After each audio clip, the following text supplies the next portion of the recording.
तो जैसा कि आपने नोवेल के लास्ट पार्ट के अंदर देखा था कि जिन अपने भाइयों को सारी स्टोरी बता रहा था जो कुछ भी इन कुछ सालों के अंदर, जहाँ पे वो जाओ जुआन के बारे में बताता और साथ ही होलोप्सोल के बारे में भी, और साथ ही वो ये भी बता देता कि अब टाइम उसका आ चुका है वापस फॉलिंग स्टार पे लौटने का। ये सुन के उसके दोनों भाई काफी तो उदास हो जाते हैं। तो जिन उनको बताता है अगर आपको फ्यूचर में कभी भी मुझसे मिलने का मन करता तो आप फॉलिंग स्टार पे भी आ सकते हो, क्योंकि जो बॉम्ब होल है वो पूरी तरीके से कंप्लीट हो चुका है। इस वजह से ट्रेवलिंग टाइम है अब वो बहुत ही ज्यादा कम हो चुका है। और मैं यहाँ से जल्दी इसलिए जाना चाहता हूँ क्योंकि जो स्पेशल डेट पे है वो बहुत ही जल्दी स्टार्ट होने वाला है, जिसके अंदर मुझे मिलेगा प्यूरीफाइड डीमन लोटस फिल्म का लास्ट मैप का टुकड़ा, और फिर मैं उसकी मदद से ढूंढ पाऊंगा उसकी लोकेशन। इसलिए मुझे यहाँ से जाना पड़ेगा क्योंकि प्यूरीफाइड डीमन लोटस फिल्म बहुत ही ज्यादा इंपॉर्टेंट है, क्योंकि अगर वो मेरे हाथ लग जाती तो फिर मैं सीधा ब्रेक थ्रू कर सकता हूँ डाउ शेंग के अंदर, और तब मैं जाके टक्कर दे पाऊंगा होलोप्सोल को। वरना अपने फादर को रेस्क्यू करने के हमारे पास कोई दूसरा ऑप्शन नहीं है। और यहाँ पे जो क्यून नडुसो होती है वो भी ये सब बातें सुन लेती है, इस वजह से वो हैरान हो जाती है और अपनी गोदी में जाओ को ले लेती है और मुंह लटकाती हुई बोलती है, क्या तुम सच में इतनी जल्दी जाने वाले हो? जैसे उनकी जो जियान होता है वो क्यून मेडुसा से बोलता है, हाँ लेकिन मगर इस बार तुम भी मेरे साथ चलोगी क्योंकि तुम्हारा मास्टर से मिलना बहुत ही ज्यादा इंपॉर्टेंट है, क्योंकि जियान के लिए जो मास्टर अब वो फादर के समान है। इस वजह से वो क्यून मेडुसा को मास्टर से मिलाना चाहता था, क्योंकि अब क्यून मेडुसा उसकी वाइफ है, इस वजह से उसे मास्टर की ब्लेसिंग लेनी होगी। और यहाँ पे जो क्यून मेडुसा होती है सुन के थोड़ी सी हैरान हो जाती है, क्योंकि उसके रिश्ते मास्टर के साथ थोड़े से गड़बड़ ही रहे हैं, क्योंकि जब भी उन दोनों का सामने हो तब बात हाथापाई भी आ चुकी थी। और बहुत बात तो ऐसे हो कि मास्टर ने जियान की जान को बचाया है, वरना तो क्यून मेडुसा ने 3-4 बार मार दिया होता जियान को अभी तक। और साथ ही जान ये भी बोलता है क्यून मेडुसा से कि अभी के लिए जाओ के लिए सबसे ज्यादा सेफ जगह फॉलिंग स्टार पवेलियन है, और साथ ही वहाँ पे उसे ट्रेन करने के लिए मास्टर होंगे, जिस वजह से इसका जो फ्यूचर कल्टीवेशन होगी वो काफी ज्यादा स्ट्रॉन्ग होगी। लेकिन वहीं पे ये सब सुनने के बाद क्यून मेडुसा के पास कोई भी जवाब नहीं होता है, इस वजह से वो जियान की हम यहाँ मिला सकती थी। और साथ ही वो ये बात को भी जानती थी कि जियान अभी के लिए जो कुछ भी करना चाह रहा है वो जाओ की भलाई के लिए करना चाह रहा है। और फिर इसी के साथ सीन कट हो जाता है, फिर हमें दिखाया जाता है बड़ा सा बोमोल जो की एयरलाइंस की एक सीक्रेट जगह पे होता है, और वहाँ की जो सिक्योरिटी होती है वो भी काफी ज्यादा टाइट होती है। और इसके बारे में अभी के लिए यान अलायंस के कुछ ही लोगों को पता था, क्योंकि अभी के लिए इसके बारे में रिवील नहीं किया गया था पूरी अलायंस के अंदर, क्योंकि इससे उनके लिए काफी ज्यादा मुसीबत खड़ी हो सकती है, बहुत सारी पावरफुल सेक्शन हमला कर सकती है इस बॉम्बोल के लिए। और फिर कुछ दिन बीत जाते और फिर हमें दिखाया जाता है जो जियान होता है वो तैयार हो चुका था वहां से जाने के लिए, इसी वजह से उसके साइड में खड़ी होती क्यून मेडुसा, और जब वो बॉम्बोल को देखती तो काफी ज्यादा हैरान हो जाती है और बोलती क्या यही है बॉम्बोल? जिससे उनके जो जियान होता है वो हमें नोट कर देता है। और साथ ही जियान के जो भाई होते हैं वो भी हैरान हो जाते हैं, क्योंकि नॉर्दर्न रीजन के अंदर इस तरह की चीज देखना बहुत ही ज्यादा रेयर होता है। और यहाँ पे अभी के लिए बात किया जियान के साथ जाने की तो उसके साथ लिटिल फ्री डॉक्टर टियानवा जिनसे और क्विंगली होते हैं। और यहाँ पे जो जियान के साथ जो वॉरियर आए थे वो ऑलरेडी पहले यहाँ से निकल चुके थे। तब भी जो जियान होता है वो पीछे मुड़ता और अपने दोनों भाइयों को ग्रीट करता और बोलते कि भाई अब टाइम आ चुका है यहाँ से जाने का। इस वजह से फ्यूचर में अगर आपको कोई प्रॉब्लम आती तो आप सीधे फॉलिंग स्टार पेरेंट्स से कनेक्ट कर सकते, कोई ना कोई आपकी मदद करने के लिए आ जाएगा। ये सुन के जियान के दोनों भाई होते वो हमें नोट कर देते और फिर जियान एक ही करके सभी को ग्रीट करता है, आइस एम्पर और बाकी के लोगों को, और फिर तुरंत ही बॉम्बोल के अंदर एंटर कर जाता बिना कोई रिएक्शन दिए। ये देखे लिटिल फेरी डॉक्टर टियानो जिनसे और क्विंगली भी चले जाते हैं। वहीं पे जो किड मेडुसा होती है वो भी जाओ को लेकर एंटर कर जाती है। और यहाँ पे ये सब देख के जियान के दोनों भाई होते हैं थोड़े से उदास हो जाते हैं और कुछ देर तक वहीं पे रुकते हैं, और फिर अपने आप को सहानुभूति देकर वो लोग भी यान के मेंबर को लेकर वहां से चले जाते हैं। और फिर सीधा सीन कट हो जाता है, पर कुछ दिन के बाद का सीन दिखाया जाता है सीधा फॉलिंग स्टार पवेलियन का, जहाँ पर बड़े से हॉल के अंदर हमारे जो मास्टर होते हैं उनसे भौचक के रह चुके होते हैं और बोलते जियान ये सच में तुम्हारी लड़की है? ये सुन के जो जियान होता है शर्माते शर्माते बोलते हैं हाँ मास्टर ये मेरी ही है। और फिर ब्रिस्ता से अपनी पूरी लव स्टोरी बताता है मास्टर को, कैसे पहले उसने मेगावर्ल्ड के अंदर कांड किया, फिर उसके बाद कैसे कैसे रिश्ता बढ़ा, जिससे सुन के जो मास्टर होते हैं वो हंसने लगते हैं और क्यून मेडुसा की तरफ देखते हुए बोलते हैं एक टाइम पे जो क्यून मेडुसा थी तुम्हें मारने के लिए एकदम से पागल थी, वो किसी भी कीमत पे तुम्हें मारना चाहती थी, वो तो मैं तुम्हारा मास्टर जिसने तुम्हारी जान को बचाया, वरना तो ये तुम्हारी अभी तक पेटी पैक कर चुकी होती। जैसे उनकी जो क्यून मेडुसा होती है वो शर्माने लगती है, क्योंकि उस टाइम तो उसे ऐसा लगता था कि जो मास्टर वो उससे बस थोड़ी सी पावरफुल है, मगर आज उसे पता चला ये बुड्ढा कितना ज्यादा खतरनाक है। लेकिन तभी जो जियान होता है क्यून मेडुसा की गोदी में से जाओ को ले लेता है और उसे नीचे उतार देता और बोलता है कोई छोटे रस को ले जाकर ग्रेट ग्रैंड टीचर को ग्रीट कर। ये सुन के जो छोटा रसगुल्ला होता है वो अपने छोटे छोटे कदमों के साथ पहुंच जाता है मास्टर के पास और उनको ग्रीट करते हुए बोलता है ग्रैंड टीचर को एकदम फुल इज्जत। और वहीं पे मास्टर भी उसकी बड़ी बड़ी आंखों में क्यूटनेस को देखते हैं तो वो अपने ग्रैंड स्टेटस को भूल जाते और तुरंत ही उसके सामने बैठ जाते हैं, क्योंकि वो छोटी लड़की उनके लिए कोई मामूली लड़की नहीं थी, क्योंकि जान उनका लड़की की तरह है। इस वजह से छोटा रसगुल्ला उनकी पोती और ऊपर से तो क्यूटनेस तो एकदम ओवरलोडेड, इस वजह से अच्छे से अच्छा आदमी उसके सामने पिघल जाए। तभी जो मास्टर होते वो अपने हाथ को बढ़ाते जाओ की तरफ, जैसे देखी जो जाओ होती थोड़ी सी डर जाती है और क्यूट मेडुसा की तरफ देखती तो क्यूट मेडुसा हमें नोट कर देती है। तो ये देखिए जाओ भी अपने छोटे से हाथ को मास्टर के हाथ पे रख देती है और फिर उसके बाद मास्टर स्कैन करने लगते हैं जाओ को, जिसके बाद वो एकदम से हैरान हो जाते हैं और जियान से बोलते ओपे तूने ये क्या पैदा कर दिया, क्योंकि इसकी जो स्पिरिचुअल स्ट्रेंथ है वो बहुत ही ज्यादा तगड़ी है और तुम्हारी तरह इसके पास भी फायर इन्फिनिटी वाली पावर है, मतलब फायर दो की जो की काफी ज्यादा काम आती है पिन रिफाइनिंग में। जैसे उनके जो जियान होता है वो हमें नोट कर देता है क्योंकि उसने पहले ऑलरेडी सब कुछ स्कैन कर रखा था। तभी मास्टर एक्साइटेड होते हुए बोलते अभी के लिए जाओ को कंपेयर किया जाए पहले वाले जियान से तो वो तुमसे कई गुना ज्यादा आगे निकल चुकी है, चाहे फिर वो स्पिरिचुअल स्ट्रेंथ की बात की जाए या फिर उसकी फाउंडेशन से तुम उसके आसपास भी नहीं हो। इसी वजह से अगर इसे सही से ग्रूम किया जाता है तो ये फ्यूचर में तुम्हें भी पीछे छोड़ देगी। ये सुन के जो जियान होता है वो हमें नोट कर देता, मगर जियान की जो स्ट्रेंथ है वो थोड़ी सी अलग है, क्योंकि वो यहाँ तक खानदानी पावर या किसी स्पेशल पावर से नहीं पहुंचा है। उसने उसके लिए काफी हार्ड मेहनत की और काफी सारी लड़ाई लड़ी है। इस वजह से जियान को ज़ाओ से कंपेयर नहीं किया जा सकता है। और यहाँ पे जो मास्टर थे वो ज़ाओ के हर बोन्स वगैरह को चेक कर रहे होते, तभी अचानक से ज़ाओ होती है, उसके दर्द होता है। इस वजह से वो अपने मुंह को फुला लेती है। देख के सभी लोग हंसने लगते हैं। और यहाँ पे जो मास्टर होती है ज़ाओ की हड्डी वगैरह चेक करने के बाद कुछ देर बाद बोलते हैं, क्यों ना जियान मैं ज़ाओ को ट्रेन करूं। और ये बोलते टाइम जो मास्टर होते हैं वो बहुत ही एक्साइटेड होते हैं। तभी जो जियान होता है वो हमें नोट कर देता है, क्योंकि उसका मेन मोटिव यही था कि ज़ाओ को मास्टर ट्रेन करे, क्योंकि वो अभी के लिए काफी सारे एल्केमिस्टों से मिल चुका है, मगर उसे मास्टर याओला जैसे लेवल का कोई भी रिफाइनर नहीं मिला। इस वजह से मास्टर उसके लिए सबसे बेस्ट है। और साथ ही ज़ाओ का जो टैलेंट वो एक्स्ट्रा ऑर्डिनरी है। अगर ये किसी को पता चल जाता है तो फिर मुसीबत काफी ज्यादा बढ़ सकती है। और यहाँ पे जो मास्टर होते हैं सभी की हालत को देखते और बोलते कि अभी के लिए जो छोटी बच्ची वो काफी ज्यादा थक चुकी है बॉमल के अंदर ट्रेवल करने से। इस वजह से तुम्हें सबसे पहले जाकर इसे रेस्ट करने देना चाहिए। और फिर अपने पास एक कैडेट को बुलाते और जाओ और क्वीन मेडुसा के लिए एक मेंशन में रुकने का इंतजाम करवाते हैं। ये सुन के जो क्वीन मेडुसा होती है वो भी वहाँ से जाने लगती, क्योंकि वो भी समझदार थी कि गुरु और चेले अभी के लिए कुछ इंपॉर्टेंट पर्सनल बातें करना चाहते हैं, इसलिए उन्हें अभी के लिए अकेला छोड़ना होगा। इसी वजह से जो क्वीन मेडुसा होती है वो ज़ाओ को उठाती है और बोलती है कि आप दोनों बातें करिए। और ये बोल के वहाँ से चली जाती है। देखिए जो मास्टर होते हैं हंसने लगते और बोलते हैं, बच्चे तूने सच में कमाल कर दिया, एक तो कमाल की तूने लड़की पैदा करी और ऊपर से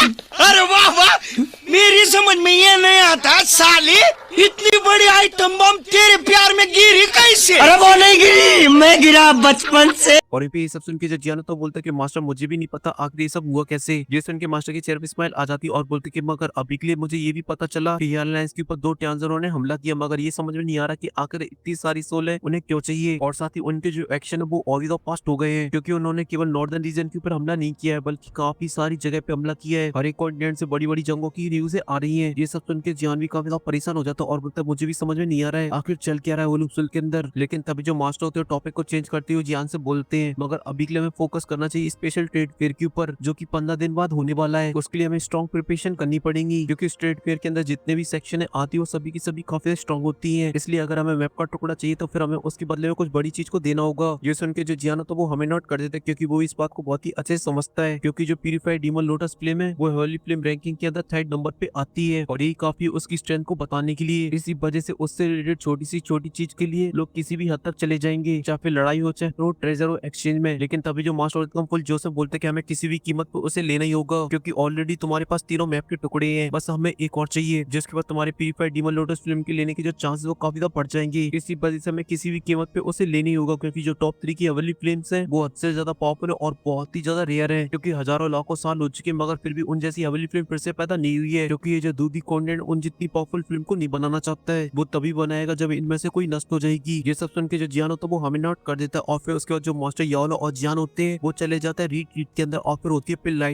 लाइटनिंग। और ऐसा क्या हुआ अगर आप लोगों को जानना वो तो आप लोगों को पता चलेगा आने वाले एपिसोड के अंदर, क्योंकि ये जो पार्ट है वो यहीं पे खत्म हो जाता है। और अब इसके बाद जो नेक्स्ट एपिसोड होने वाला है वो काफी कमाल का होने वाला है, जिसके अंदर जियान जाने वाला है स्पेशल ट्रेड फेयर के अंदर, और साथ ही BTTH का लास्ट ऑप्शन होने वाला है। इसके बाद हमें फ्यूचर में कभी भी ऑप्शन देखने को नहीं मिलने वाला है। और अगर आप लोगों को ये पता कि जिन अभी तक कितने ऑप्शनों के अंदर गया है और इस BTTH की जर्नी के अंदर, तो आप मुझे कमेंट के अंदर बताना। और साथ ही जिन्हें पहला ऑप्शन कब ज्वाइन किया था वो भी बताना। फिलहाल के लिए अलविदा, मैं मिलता हूँ आपसे नेक्स्ट वीडियो में, तब तक के लिए आप सभी को बहुत सारा प्यार।